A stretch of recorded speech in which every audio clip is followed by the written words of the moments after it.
นทีเกือบบ่มีชีวิตน้อเฮา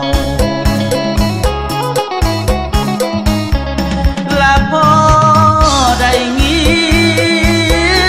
นน้อคำเว้า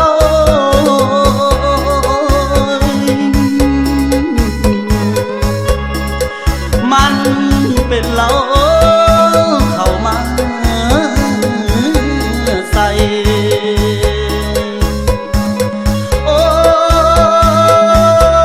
ยบาดหัวใจเด้อบาดอายสิตายย้อนพอหาเขาและขออวยพรน้อให้เจ้า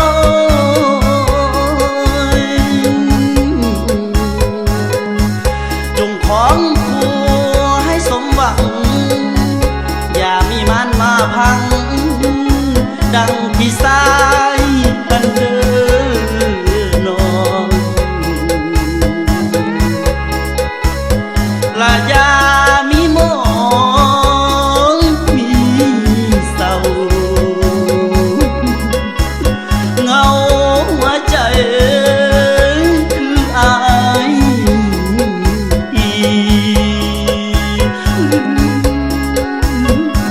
และขอบใจเด้อคนดีที่มีใจมาบอกอาย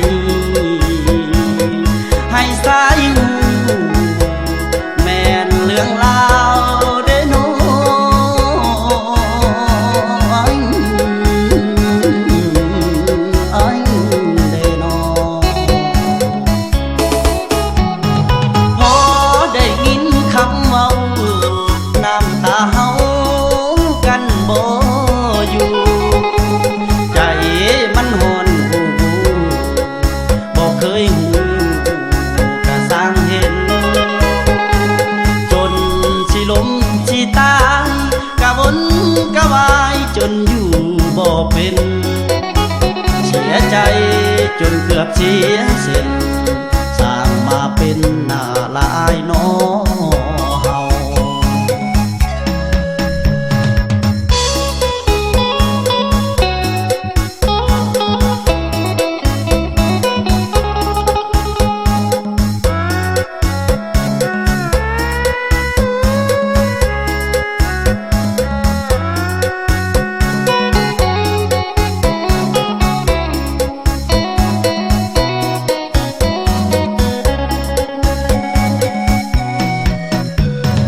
พอ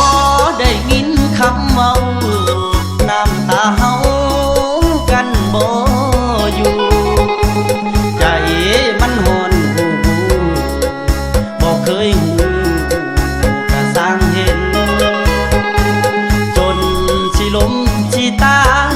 กะวนกะวายจนอยู่บ่เป็นเสียใจจนเกือบเสียเส้นสร้างมาเป็นหน้าลายน้อเฮาเสียใจจนเกือบเสียเส้น